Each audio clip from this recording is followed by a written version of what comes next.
And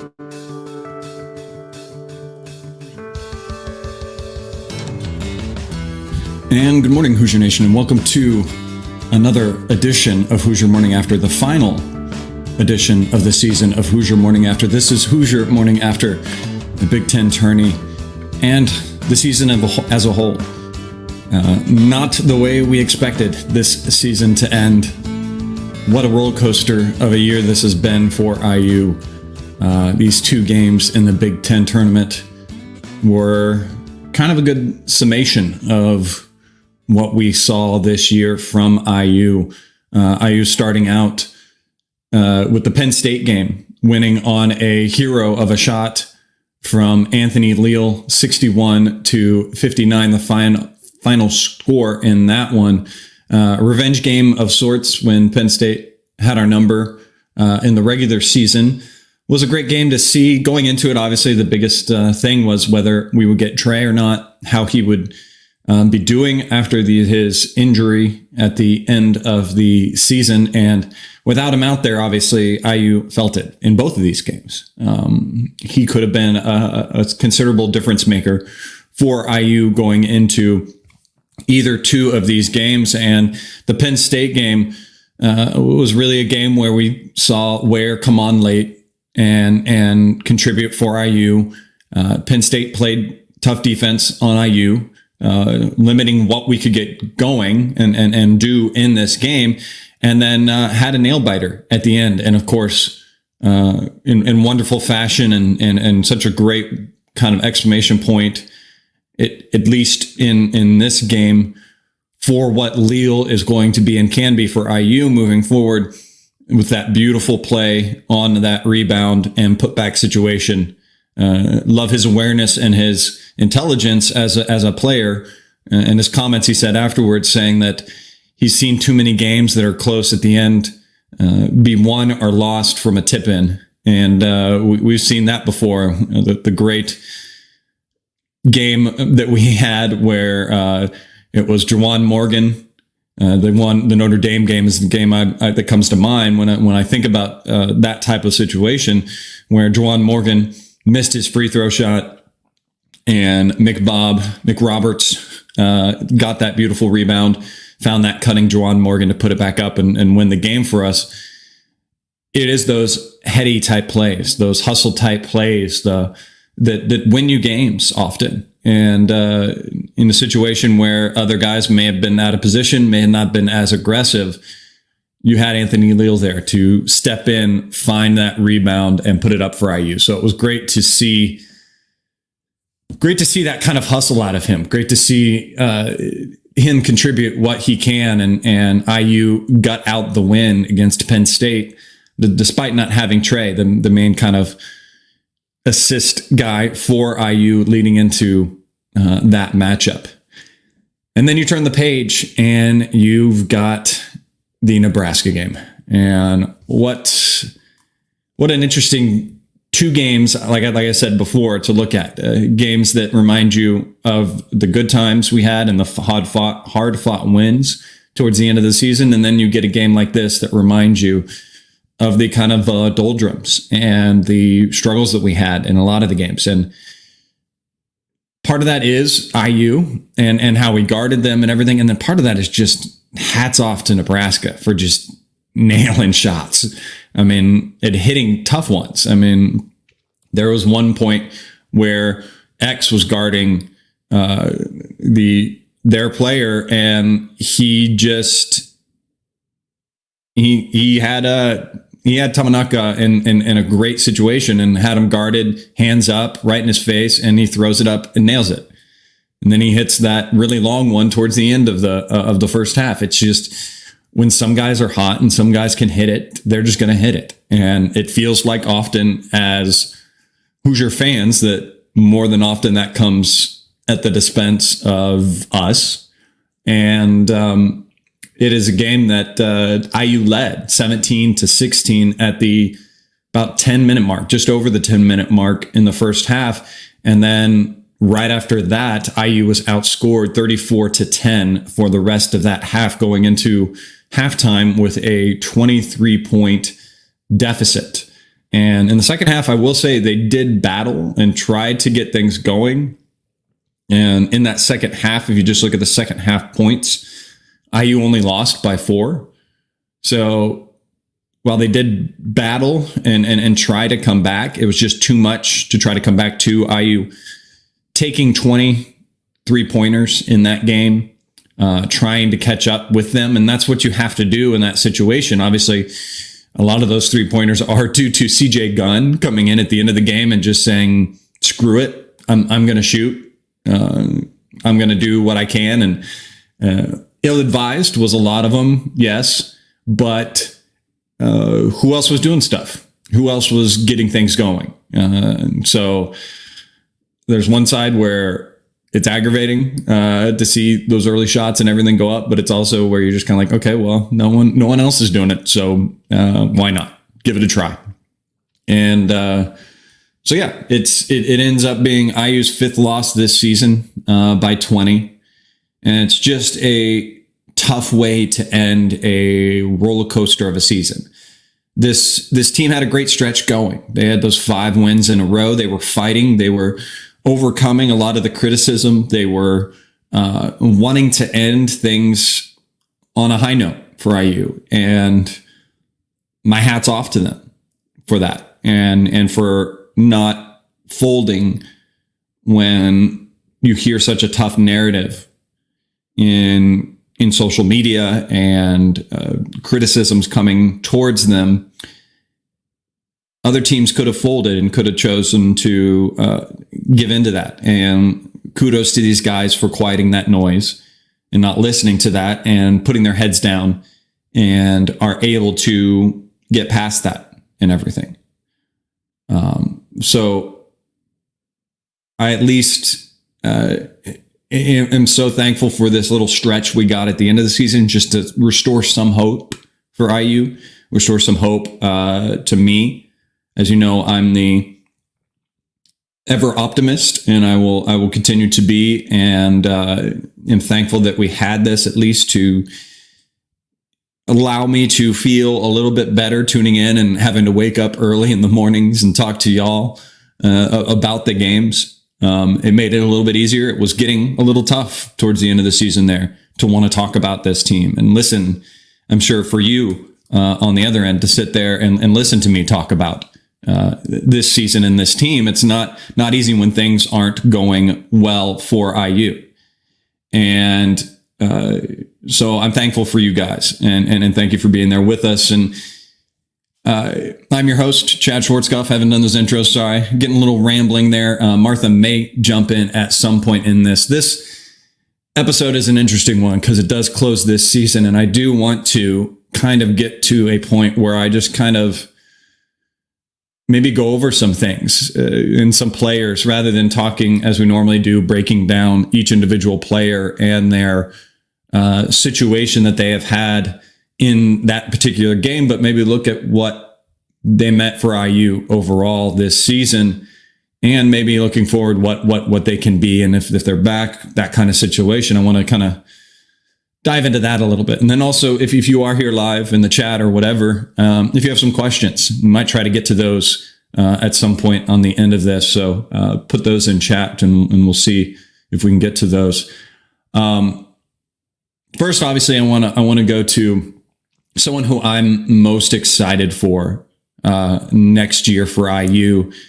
And he's one, we got to talk about the 2 guys that we know at least are coming back. And that's Trey Galloway is the first one. And Trey he's changed my mind so much this season on who he is for IU and what he could do, because if you rewind back to a lot of the other Hoosier Morning After shows that we've had at the beginning of this year, I did not see him being that kind of point guard and ball handler for us. I saw him trying to sub in and do that for IU. He wanted we needed him to do that for IU with X being out as he was. And as the season went on, he developed to become just quite the assist guy, quite the operator, the veteran player out there. When I thought at the beginning of the season, he was going to be the guy for IU playing off of Xavier Johnson, him being most of the ball handling minutes. Trey being more of the 2 guard off of him, getting downhill for IU, continuing an uptick in his already improved 3-point shooting, maybe getting back to some of those numbers we saw earlier in his career. To which that didn't happen. That wasn't the situation that fell for IU, and it was kind of in the middle of the season when X was still out, and we got Anthony Leal some more minutes. When Leal started to see more playtime and everything, that's where you saw Trey settle down. Before that, he was playing a little bit out of control. He was playing with a guy that just like he was carrying a 10-pound weight on his back and just was shouldering all that responsibility that he needed. And it just shows how mental the game of basketball can become for a lot of guys, to where some familiarity, a guy that can also shoulder some of that weight for you. You had Anthony Leal get in there for him and be his friend that took some of that weight off his shoulders and said, "Come with me, buddy. I got you. We've got this. This is the game that we love to play and that we've played for years together.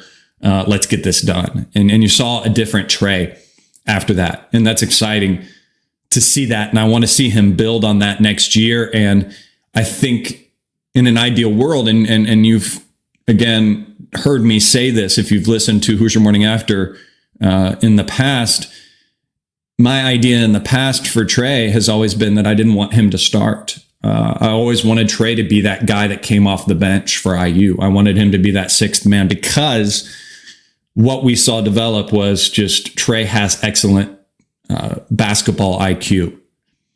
Trey is that guy that can see the game. He's a coach's son. He's like Gabe Cupps type of situation. He's one of those players that can just see the floor and see the game differently.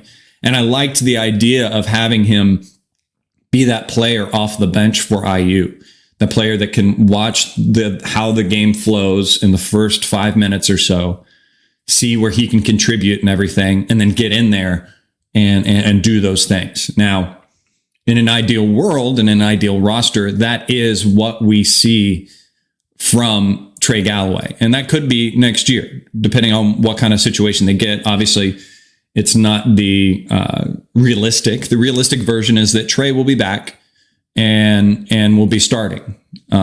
He will be looked at as that veteran guy for IU, that leader, and he's going to have to shoulder some of that again. And that's perfectly transitions into his teammate that we know for sure, again, that's coming back, and that's Anthony Leal. And what a great season it's been for him. And what a great motivator that has been as well for Hoosier Nation. I mean, we love rooting for the hometown kid. We love hearing about a kid that grew up as a big IU fan, that has social media and pictures that are just littered with ex-players, him standing with Cody and Victor and all that. That narrative is just food for the Hoosier Nation soul. It's something that we love to see, and I know it's been the narrative throughout it and everything like that. But it can't be overstated that a guy that sticks with it in this transfer portal world, where he could have gone somewhere smaller. He could have gone to a smaller conference program or team and gotten on the court a lot more. But Anthony Leal has stuck with IU, and this year he got rewarded for that. Obviously, a lot of that had to deal with injuries and everything that we had to shoulder for IU this year.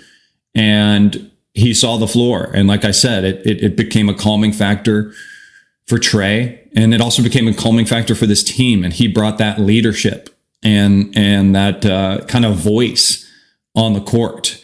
If many of you were at games, I only got to one this season, sadly, but you would notice that he did a lot of the talking. There's not many guys that did much talking. Obviously, when we finally got some things going defensively, there's a little more talking and everything between the players, but he was the main talker when he was out there on the court, even more so than Trey. That's just what kind of leader and what kind of person Anthony Leal is. And there's great moments you can always point to if you just rewind back and look at a lot of the games this season where he's the one calming the team down, doing that kind of motion. You could see him gathering everyone up, talking, pointing things out. You could also see that he is a guy that studies the game and watches the game film and everything, because when teams were coming down, there was often times where I think he was in their playbook, and teams would call out their plays and he'd turn around and holler out to the rest of the team what was going on. So a great student of the game, a great player that every team needs, a kid that is team first and selfless. And the great thing to say too is that I like the confidence that he had in himself, and that grew as the season went along. When he would get in there, he would not have the confidence to shoot the ball early in the season. He didn't think that, be it maybe if he was told or he just lacked the confidence himself, he wasn't taking very many shot attempts. But it took towards the end of the season, and especially here as well in this Big Ten tournament, that he looked for his own shot and looked for his opportunities, took advantage of the opportunities that came to him. I mean, you had the Penn State game where he had 8 points, was 2 for 4 from the field, made 1 3, great 3. And I'd want him to shoot more next year if he gets in there, and 3 for 4 from the free throw line. And again, the other thing to not be understated about his game as well is defense, how far along his defense became. And at the beginning of his stretch of play time, you saw where he almost became, to a degree, a liability on the defensive end, where he was getting beat on the dribble. His on-ball defense got considerably better as the season went on. So that was really good to see. And I hope all that stuff continues for him and for IU, and can't be more excited to see him play for IU a lot more. Continuing along the lines of guys that we'll probably see back, and hopefully maybe see back. Obviously, the next one up in the air is Malik. And it's been an interesting year for Malik. And I think he continues to confuse me to a degree, because he struggles. He's taken a good amount of that sophomore leap that we expected him to and wanted to. And there was a great stretch in the middle of the season where he almost looked unstoppable. He could get to that little running hook anytime he wanted. I think a lot of that maybe has to do with just teams getting out tape on him, the way he struggled with it towards the end here.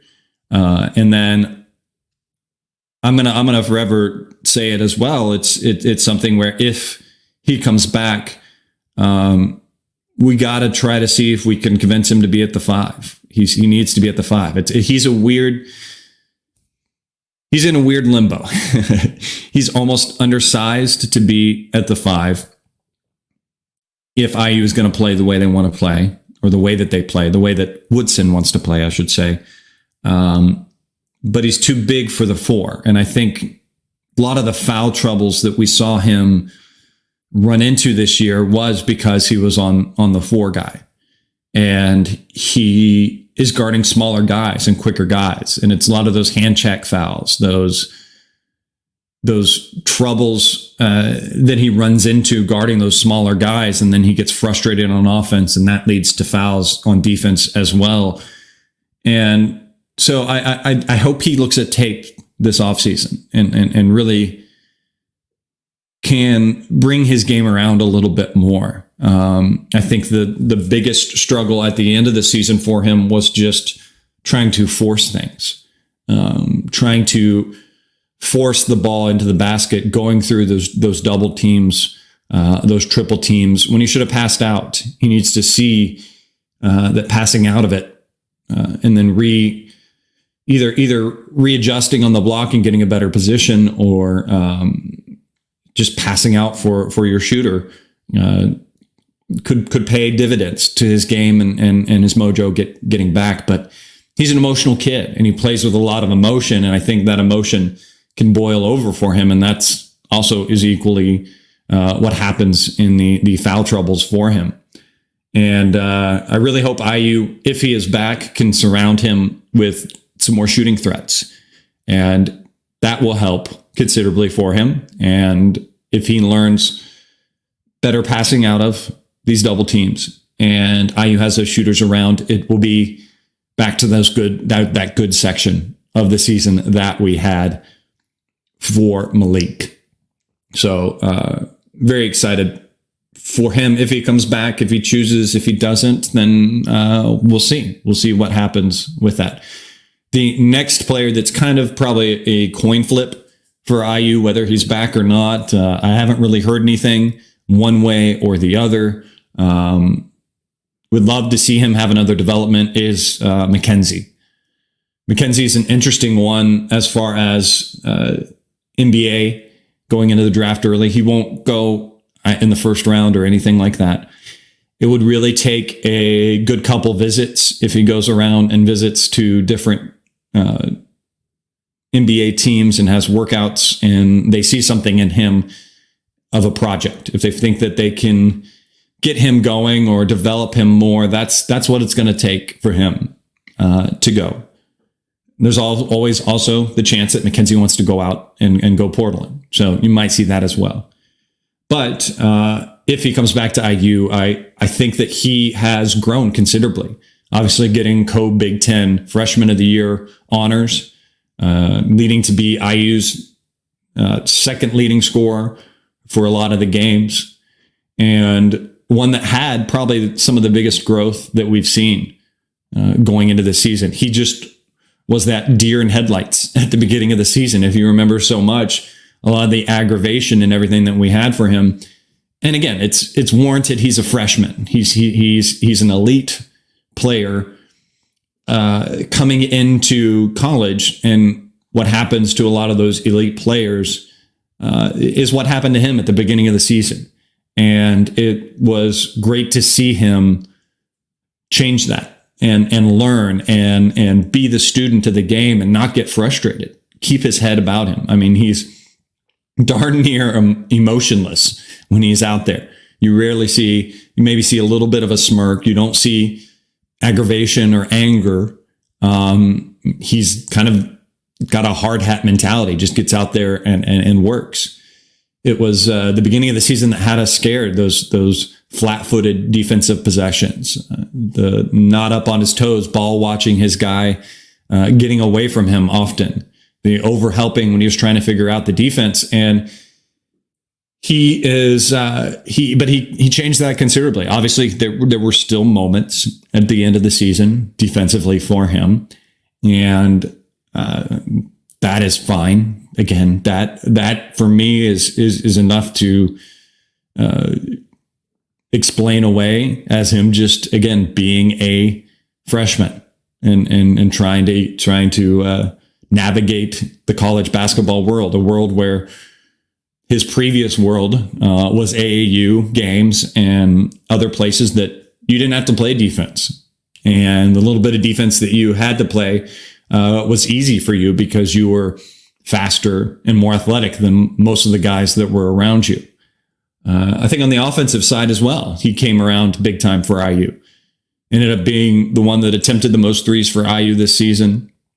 Also, just you saw at the end of the season, just that confidence, that kind of click over that happens with freshmen where they struggle to try to do things because the defense is ratcheted up. It's things that they're not used to in the seasons that they've seen before.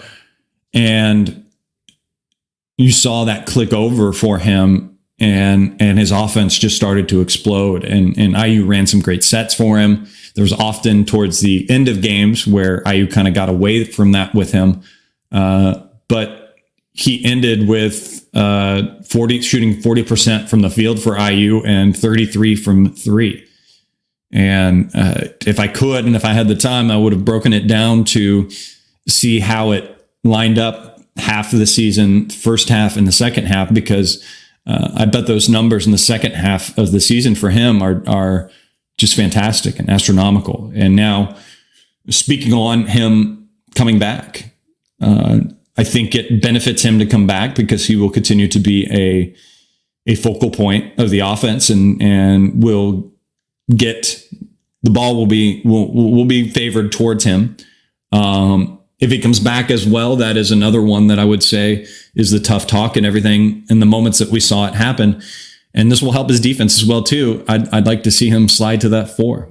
I'd like to see more 4. That doesn't mean he can't play the 3, and I don't want him to play the 3. He might play the 3 still a little bit for IU, but he needs to play the 4. He needs to slide down there, and IU needs to see that he can be of benefit playing in that capacity. And that's going to depend a lot on what other pieces this coaching staff is able to get together for IU. And in that regard, if it is that they don't get as many 4s or whatever, may force their hand, and hopefully maybe that happens, and it forces a hand where they need to play him at the 4 if he is back. But just like too much of the trajectory that he's in, things were finally clicking for him defensively, and hope he's back. Hope he's back at IU. Hope he's back in the college game. I think that's overall just not being selfish for IU. If he does decide to go portaling, he may. Who knows?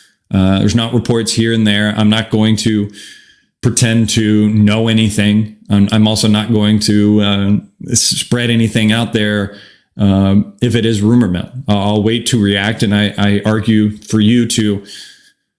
You can read the rumors, you can see the rumors, you can communicate to the rumors and react to them how you will, but just try not to be outspoken and spread them too much and react to them too much on social media. If you see rumors of players doing this or that, wait till it's announced. Wait till it's a sure thing.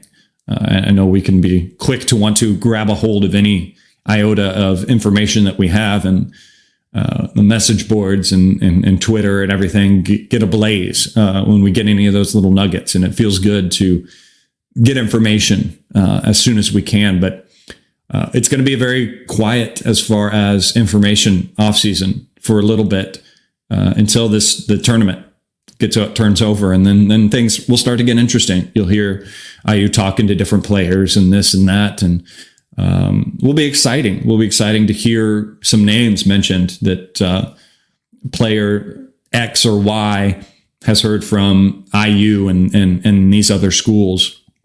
And then we'll delve into some film, and everyone will dig deep, and we'll try to see what we can see from that player and what they can bring to this team. And but I highly suggest let's try to keep it quiet ourselves and not create too much noise on the social media platforms till things are announced, things are real and everything.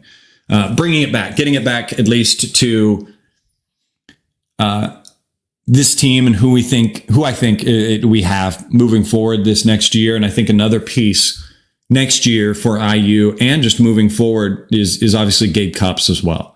He was asked to do a lot, not unlike what Jalen Hood-Schifino ran into last year with X being out. X was out again, and Gabe Cupps was asked to step in. And as a freshman, I think he handled it pretty well. There was a lot of expectations for him to come out and be the lead guard and everything. He had a really good high school career, being that pass first guard, known as that. Finished his senior year kind of being more offensive, getting his own shot and his own game going, and was thrown into the wolves for IU and had to learn quickly. And it was going to be very interesting going into this year. We kind of looked at who he could be or how he fit with this lineup, and are we going to see him and X out there? And it was a great situation for him to be in as well when X was healthy, because what a great player to go against in practice and to learn from. than a veteran that has been out there playing in the college game for as long as X had and can defend you and just force you into situations like X can on the defensive side. So great setup for success, and then quickly thrown into the wolves as we got X injured and Gabe into the lineup and starting a lot of games for IU. Struggled to get his offense going, but I think Gabe is, again, those types of players that are foundation players for teams. And we saw glimpses of some great play from him and some things to get us very excited for the future of him with this program. He is going to be a player that you hang your hat on. And he was another one as well, like Malik, like Mackenzie, I should say, not Malik, that his defense struggled for a while, and teams would do switches and get their best driver on Gabe and take advantage of him not being as great on the on-ball defense. And I think that changed towards the end of the season where he got a lot better. He still gets beat. He still struggles when you go against a faster guard that can get downhill. But he got better as the season went on and continued with his confidence. And at the end of the Penn State game was very emotional, but was very thankful for everything that he's been through and gone through for this team in this year. So excited to see what he brings to the future. And I think he's back. I'm not going to say I know or hear anything. Obviously, anything is possible in this college basketball atmosphere that we have going on right now. But I think you get Gabe comes back. I think you see him back, and we continue to build on him and everything. So maybe we'll kind of see later on, and we can dive deeper into some numbers and how things piece together, because the next episode that I will do of Hoosier Morning After will be kind of that wrap up of the offseason that we see before we get going into practices, and we can talk about what the roster and what situations are a little bit deeper into that point. But a few players that at least I want to finish talking about, and then we'll kind of close things out, is the guys that we know that won't be back. And we talked a little bit about some of the seniors and everything on that senior night and their impact, and thanking them for what they've done. And Anthony Walker, I'll just quickly echo that. I'm thankful for him coming and spending that last year of eligibility at IU. He was that veteran player that IU needed very often. He had some great moments for IU getting in there and just kind of jump-starting some offense when things got stagnant.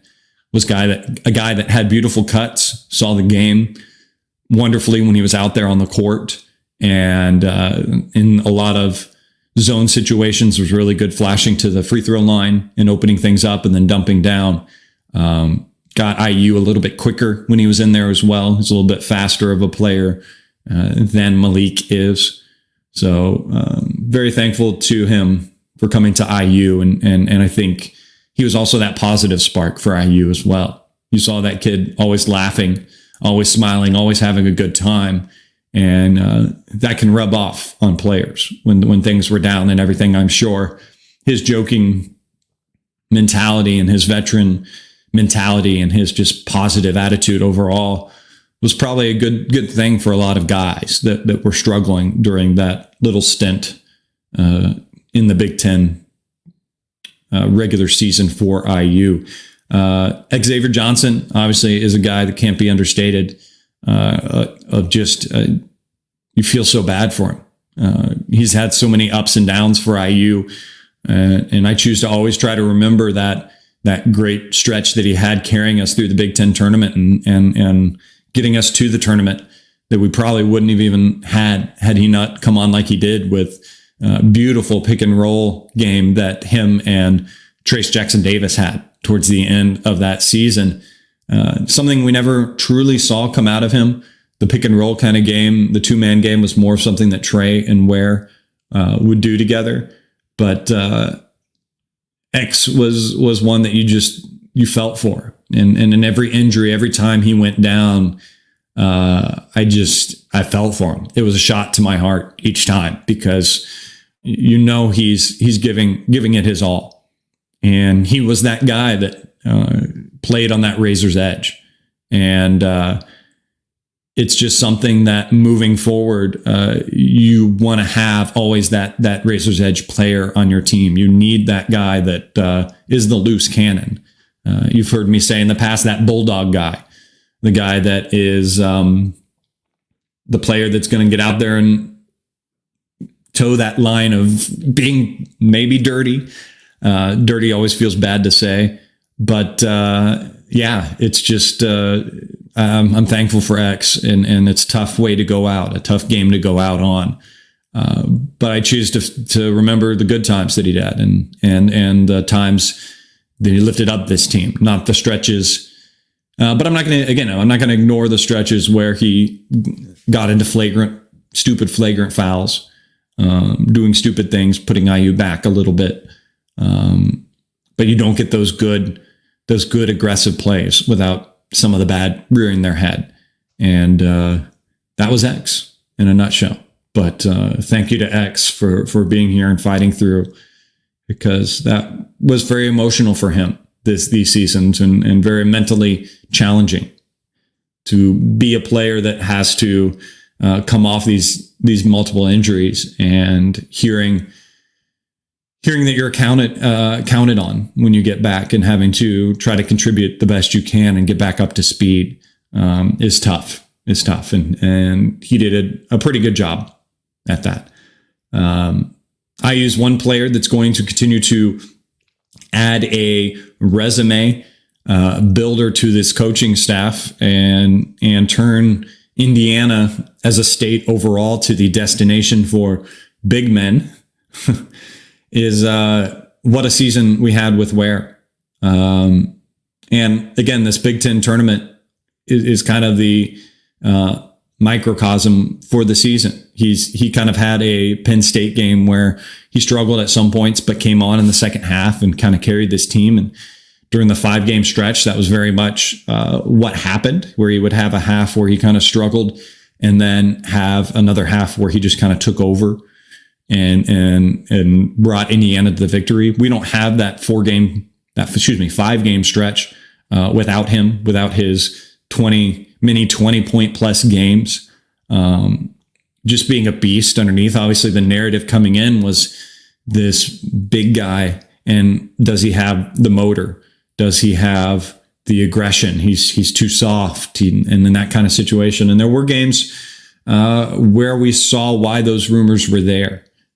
Especially at the beginning of the season, where when he was playing against a more athletic, more physical big man, he had some games where he struggled, and things were taken out for him. And this Penn State game, that as well, Nebraska game was kind of seen as well. Not that he played against another big guy that was athletic, but the way Nebraska brought two guys physically very, very into them for the double. You saw very often when Nebraska would come into the double, just borderline. I thought a foul could have gotten called a lot more on this, but borderline coming in, almost jumping into the cylinder. Whoever that second man that was coming into double would almost jump into the cylinder of either Malik or Ware and make it tough for him, close them in immediately. I mean, again, that's a hats off to Nebraska and how they handled IU and took the big guys out of it for IU. But man, what fun it has been to have Ware on this team and see, like I said earlier, see him do those little pick and roll games with Trey when those two were clicking, and when they found that was fantastic to see. And just the next level, the next tick that this coaching staff and just him overall was able to find in his 1 year here at IU is obviously brought him to be a lottery pick. I think he's easily a lottery pick going into the NBA, because his is tangibles. I mean, it was a few games back during this streak where you saw him just show how many different levels he had for IU, making threes, dribbling 2 dribbles or 2 steps, I should say, picking up his dribble on fast breaks at the 3-point line, taking 2 steps and slamming it home, beating his guy off the dribble. The beautiful little fadeaways that he can hit, which no one can guard. And then just his overall presence underneath, changing shots for the guards. He was one that brought up the slack for our lack of on-ball defense at many times, where opposing guards would get past their man, but then that wasn't it for them. They had to deal with Ware. And he changed a lot of shots for players getting to the rim. And I'm thankful to have him. Thank you to Ware. Go out there, get an incredible draft, have an incredible NBA draft. It's only another good resume builder for what this coaching staff can use and can help, because depending on, and this is not even hinging on what happens with Malik, but this coaching staff is going to need to go out there and find another Ware going into next year. We do have Sparks as a reserve out there, and he can maybe grow and everything, but no insults to him, to Sparks at all. And he kind of contributed when he could for IU, but we need him to get out there for us and do what he can for IU in those minutes, spelling them. But IU's got to get the big guy. They got to get another Ware. They got to get shooters around them and everything like that. Any other players, obviously for IU, we don't know what the situation is going to be for them. You'd think and everything that you probably might see CJ try to go portaling and find a place where he can get some more minutes. I don't begrudge him for that. I don't no ill will to him for that. I understand that. He had this Nebraska game where he got in there and went a little wild shooting and showed some things, what it could have been. But he might go portaling. He might not. I don't know. We'll see. We'll see what happens. And if he does come back for IU, hopefully he can develop and I don't know. I don't know what he does need to develop. He's good on defense. If he can just gain a little bit of control, that's a little bit of Troy Williams to him, where he just plays a little bit out of control, and you kind of see those early shots in the shot clock and everything. But those are the situations too that he's been put in by this coaching staff.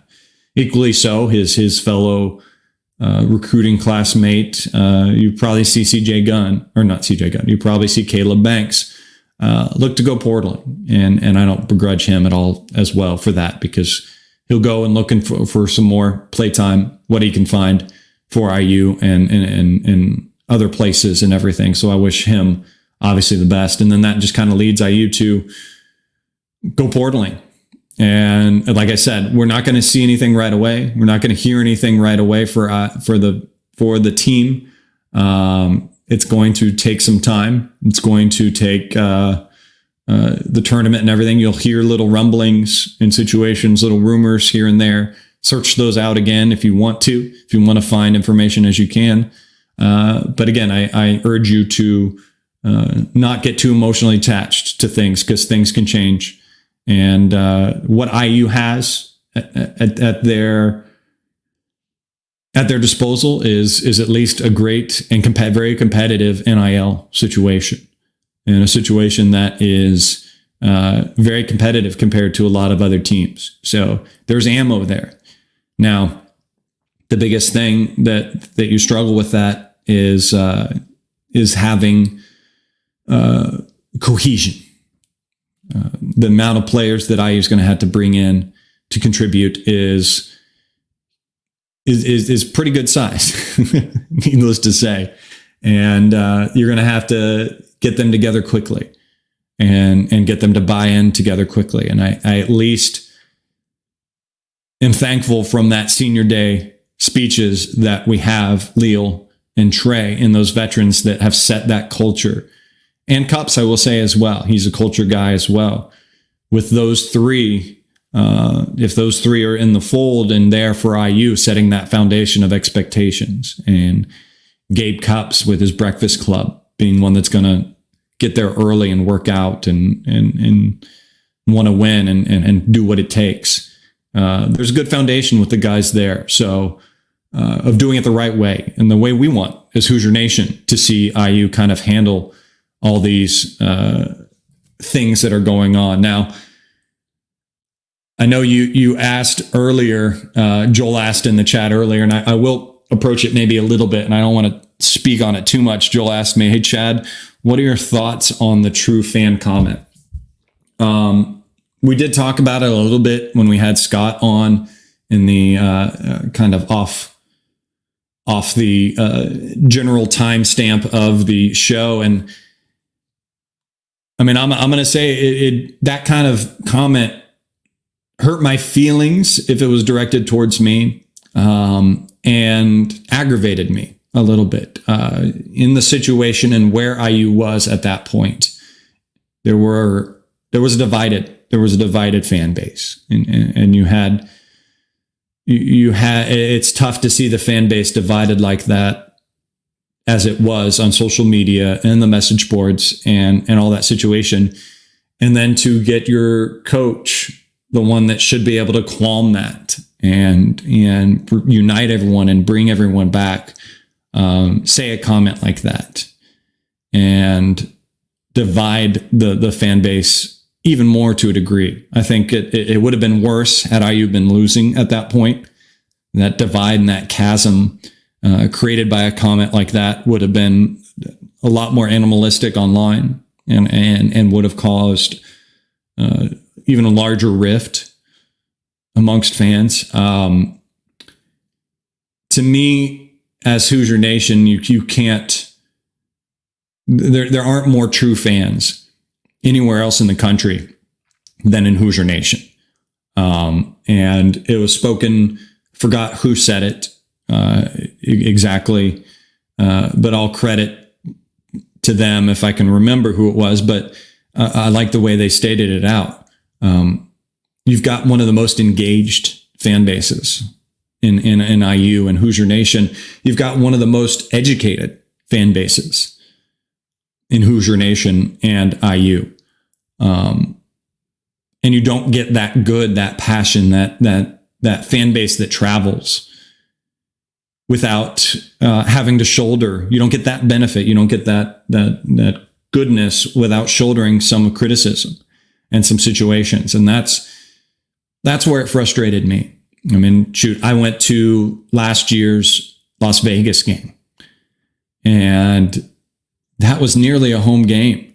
We played Arizona, and Arizona was a couple hours drive away from their home. And Indiana was flights away from their home. The amount of time that Arizona spends in the car to get up to Vegas is about the same time that Indiana fans would have to spend, if they're in Bloomington, at least from campus, would spend on an airplane to get to Vegas. So that was an amazing atmosphere. That was great to see. And it's always great to walk around and run into Hoosiers in those situations and everything. And even the outside world that I'm in, down here in Charlotte, North Carolina, I've had the benefit of running into IU fans here and there and talking to them. And in the shopping market, I forget her name right now, just bringing it up right now, but ran into an IU fan in the shopping market and said, "Go Hoosiers," as I walked by, as she had some Hoosier Nation attire on. She turned around and said, "Chad." So she recognized me from the podcasts, from podcasting with Assembly Call, from my activity on that. And that's awesome. That unites our fan base. That is amazing. You are not going to see that in any other fan bases. Equally so, IU is so passionate and everything about it. To have a fan like me just want to talk about it, want to discuss it, want to take the time after even losses, wins, and situations to get on and talk with you guys. Even in situations like this where I'm talking to myself, I'm just talking to a little dot above my camera and talking about my passion, what this season has brought, what we're going to get moving forward. And there's all of you involved in the chat right now here. There's those of you listening on Twitter. There's those of you that are going to listen on the podcast situation. There's 140 some of you guys here listening right now live on YouTube. I'm thankful for that. That's great. That's fantastic. Look at what I get to do as a hobby. This is a hobby for me, guys. I don't make a single dime doing this. I don't have any sponsorships, anything like that. I pay to host this throughout the different things. So I pay to do this. But I love this, and I love doing this, and I love talking about IU basketball, and it brings me joy. It brings me a lot of emotions, and I think that's what we love to have in our life, is things that bring emotions to us, be they good or bad. It's that roller coaster that we ride on, that the lows of that roller coaster, while hard to stomach, while hard to deal with, and have been hard this season for us to deal with, just make those highs so much better when you get up on the top of those peaks. So yeah, thank you for being here with me again. That just leads me to say then, thank you. Thank you for being a true fan of mine. Thank you for being a true fan of this program and sticking with them as things go on. And maybe we'll take that nomenclature out of it. We'll take that word true, because who are you? Who am I? Who is anyone to decide who is true and what is true? And I, in turn, just to say, we are Hoosier Nation, and you are Hoosier Nation. And I'm thankful for you for being here. I'm thankful for you for being both angry at this program and thrilled with this program and disappointed in this program. But stick with this program. Stick with them, fight through. If you are angry, if you are frustrated with who is coaching, who is there, I get it. I understand. It's frustrating. It's tough to get over. It's weird to figure out. But we will continue to be out there. We will continue to cheer on this team. And we've got to know that next year, if things don't go the way that we want, sure, we can choose to write letters to those that need to have it, need to know. Let's choose the proper way to argue or discuss, to show that we have get discontent. But let's not put it on the players. Let's not put it on the players coming in, because they're going to be out there fighting for this team and everything, and they're going to be doing what they can. So yeah, there's my soapbox. Thank you for listening to me rant on that. And the flip side thing is to say, though, this is one program on an already, though, athletic department, I should say, that is IU athletics, that is just on the up and up. And to maybe finish things on this episode on a positive note, we get now at least to still see Hoosier basketball playing. The women have a good chance of doing some good things. Obviously, they're riddled with a little bit of injuries, but we will find out. I think it's today. Correct me if I'm wrong, Joel. Isn't it today that we find out what seed the women get? So that's very exciting. And hopefully we have some home games. And maybe that's my little intro with Martha not here to say, if we do have some of those home games and everything, Hoosier Ticket Project. HoosierTicketProject.org. Donate those tickets if you can't. It's a little blip there to get that in for Martha. But getting back on track, IU athletics, look at how good things are going. Look at the forward momentum and vibe and excitement that IU football has now.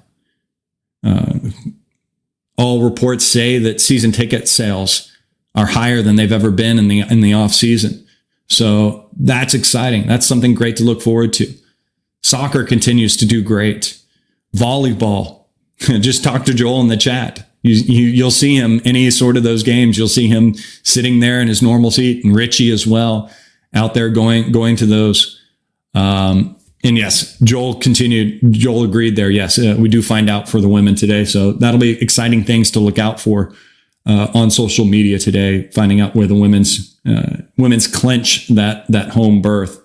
But yeah, volleyball looking great. My daughter has gotten into IU volleyball. She loves watching that. She has never played it, but she enjoys watching that as well. Baseball has a bit of a struggle stint recently, but they're on the up and up. Shoot, the hockey team in Division II just won a championship. So it's exciting things for IU athletics. And I understand that equally adds to the disappointment for the basketball team. IU's marquee program, IU's marquee situation needs to get better. It needs to get on that other level. So right now, Woodson is the coach, and there's nothing we can do right now that is going to change that. The only thing, if you think you can change that right now, the only harm you're doing is bad. So let's cheer for them to find something in the off season. And like I said, we will approach it and that information when it comes. But until then, we have the women to cheer for. So let's turn our energy, let's turn our attention, let's turn our support to that women's team as we move forward. But that, my friends, we'll do it on this edition of Hoosier Morning After. I woke up this morning after a long, late evening for me and didn't expect to be on here for almost an hour talking to you guys. But thank you for being here with me. You can follow me on Twitter at General Chadwick. Follow Martha at the Mop Lady. If you're here on YouTube, do me a huge favor, a huge solid. Subscribe to this YouTube. Share this YouTube channel. Again, I'm just a lowly fan like y'all that chooses to come on here and talk with you.